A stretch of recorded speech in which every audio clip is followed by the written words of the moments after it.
Evening sir డేటాని scroll చేస్తుంటే column headings అనేటివి హైడ్ అవుతాయి. ఏదైనా డేటా చెక్ చేయాలంటే చాలా కష్టం అవుతుంది. సో వీటిని ఇలాగే కాన్స్టెంట్గా ఉండేలా ఫ్రీజ్ ఎలా చేయగలమో చెప్పగలరా? Very simple Sharath. సో ఎక్కడికైతే ఫ్రీజ్ చేయాలో ఆ రోని పూర్తిగా సెలెక్ట్ చేసుకోవాలి. తర్వాత వ్యూ మెనూలో ఇక్కడ ఫ్రీజ్ అనే ఆప్షన్ పైన క్లిక్ చేసి ఫ్రీజ్ ప్యాన్స్ పైన క్లిక్ చేయాలి. దాంతో అక్కడి వరకు డేటా అనేది ఫ్రీజ్ అవుతుంది, అంటే కాన్స్టెంట్గా ఉంటుంది. ఈజీగా మనం డేటాని స్క్రోల్ చేయొచ్చు.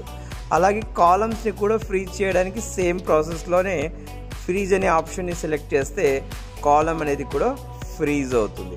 ఇన్ కేస్ మీరు ఇలా ఫ్రీజ్ చేసిన కాలమ్ ఆర్ రోస్ని అన్ఫ్రీజ్ చేయడానికి మళ్ళీ వ్యూ మెనూలో అన్ఫ్రీజ్ ప్యాన్ అని క్లిక్ చేస్తే అవి అన్ఫ్రీజ్ అవుతాయి. ఇలాంటి ఇన్ఫర్మేటివ్ వీడియోస్ కోసం వీడియోని లైక్ చేయండి. Please subscribe.